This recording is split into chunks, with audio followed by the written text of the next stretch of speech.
Anganwadi sisters అందరికీ నమస్కారం. ఈరోజు అంగన్వాడీ వార్తలకి స్వాగతం. ఇంకా ఎవరైనా సబ్స్క్రైబ్ చేసుకోకపోతే సబ్స్క్రైబ్ చేసుకోండి. అంగన్వాడీ టీచర్ల ఆయాల సమస్యల పట్ల అవగాహన కోసం సపోర్టివ్‌గా వీడియోస్ అయితే వస్తాయి. వీడియోస్ అయితే లైక్ చేసి ఉండండి. ఇక వివరాలకెళ్తే ఎంతో కాలంగా అంగన్వాడీ టీచర్లు, ఆయాలు మరి జీతాలు పెంచుతారని చెప్పి ఎదురు చూస్తున్నారు.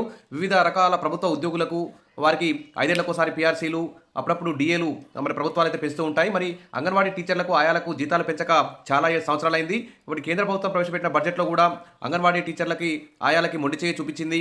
కనీసం ఎన్నికల సందర్భంగా తెలంగాణ ప్రభుత్వం ఏర్పడ్డాక మేము అంగన్వాడీ టీచర్లకి కనీస వేతనం అమలు చేస్తాం, ఇతర సమస్యలన్నీ పరిష్కరిస్తామని చెప్పేసి హామీలు కూడా ఇచ్చినటువంటి వారు ఇప్పుడు బడ్జెట్లో అయితే అంగన్వాడీ టీచర్ల, ఆయాల జీతాల పెంపుకు సంబంధించి ఎలాంటి కేటాయింపులు జరగకపోవడం పట్ల అయితే చాలా అసంతృప్తిగా ఉన్నారు అంగన్వాడీ టీచర్లు, ఆయాలు.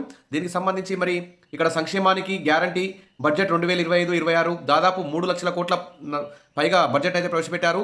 ఇంత పెద్ద బడ్జెట్లో కనీసం అంగన్వాడీ టీచర్లకు సంబంధించి చిన్న చిన్న కేటాయింపులు జరపకపోవడం పట్ల అంగన్వాడీలు అయితే అసంతృప్తిగా ఉన్నారు. ఉభయ సభల్లో బడ్జెట్పై కూడా చర్చ అయితే జరగనుంది. మరి ఈ 3 లక్షల కోట్ల బడ్జెట్లో మరి సంక్షేమ పథకాలకే భారీ ఎత్తున కేటాయింపులు అయితే జరిపారు. మరి అంగన్వాడీల మహిళా శిశు సంక్షేమానికి అయితే చాలా తక్కువగా, పోయిన సంవత్సరం కంటే కేవలం 126 కోట్లు మాత్రమే ఎక్కువగా కేటాయింపులు జరపడం జరిగింది.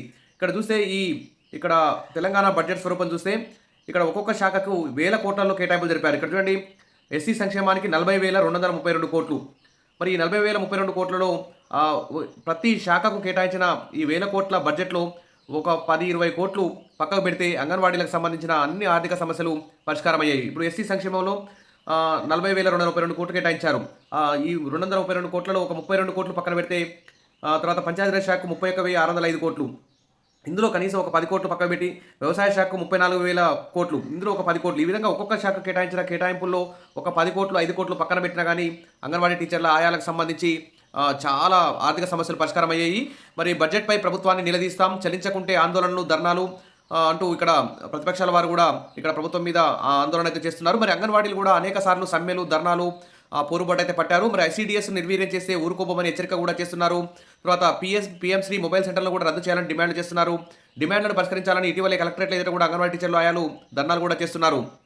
మరి అంగన్వాడీల న్యాయమైన డిమాండ్లను పరిష్కరించాలని చెప్పేసి ఇక్కడ సిపిఎం రాష్ట్ర కార్యదర్శి జాన్ వెస్లీ కూడా డిమాండ్ అయితే చేశారు. సమస్యల పరిష్కారం కోసం తర్వాత ఉద్యోగ భద్రత, కనీస వేతనాల పెంపు, PF, ESI, pension, insurance, VRS, తర్వాత రిటైర్మెంట్ బెనిఫిట్స్ తదితర సమస్యల కోసం పరిష్కారం కోసం మరి బడ్జెట్లో నిధులు కేటాయిస్తే బాగుండేది. ఇప్పటికైనా మరి బడ్జెట్ని పునఃసమీక్షించి మరి బడ్జెట్లో ఐసీడీఎస్ శాఖకు భారీ ఎత్తున నిధులు కేటాయించాలని చెప్పేసి డిమాండ్ అయితే చేస్తున్నారు. ఇక అప్గ్రేడ్ అయిన మినీ అంగన్వాడీలకు కూడా మెయిన్ అంగన్వాడీ జీతం రాకుండా మినీ అంగన్వాడీ జీతాలే ఇస్తున్నారు. కాబట్టి ఇబ్బందుల్లో ఉన్న 3,989 మంది మినీ అంగన్వాడీలను కూడా ఆదుకోవాలని చెప్పేసి అక్కడ కోరుతున్నారు. ఇక బడ్జెట్ను పునఃసమీక్షించాలి. రాష్ట్ర ప్రభుత్వం ప్రవేశపెట్టిన 2025-26 బడ్జెట్ను పునఃసమీక్షించి అని చెప్పి వివిధ పార్టీలు అయితే ప్రభుత్వాన్ని కోరుతున్నాయి. మరి ఈ విధంగా పునఃసమీక్షించి మరి ఏ శాఖలకైతే కేటాయింపులు తక్కువగా జరిపారో ఆ శాఖలకు మరిన్ని నిధులు కేటాయించి బడ్జెట్ను ఆమోదించాలని చెప్పి కూడా డిమాండ్ అయితే ఉంది. ముఖ్యంగా అంగన్వాడీ టీచర్ల, ఆయాలకైతే ఎన్నికల హామీలో భాగంగా కనీస వేతనం 26,000 అమలు చేయాలి. ఇతర పెండింగ్ బిల్స్ కూడా విడుదల చేయాలి. అదేవిధంగా జీతాలు కూడా ప్రతి నెల మొదటి తేదీన వచ్చే విధంగా చూడాలి. పెన్షన్, గ్రాట్యుటీ, తర్వాత అంగన్వాడీ కేంద్రాలకు ఫ్రీ కరెంటు, ఫ్రీ గ్యాసు, ఈ విధంగా ఇవన్నీ కూడా ఇచ్చే విధంగా మరి బడ్జెట్ను మరొకసారి పునఃసమీక్షించి వెంటనే కేటాయింపులు జరపాలని చెప్పేసి అందరూ కూడా కోరుకుంటారు.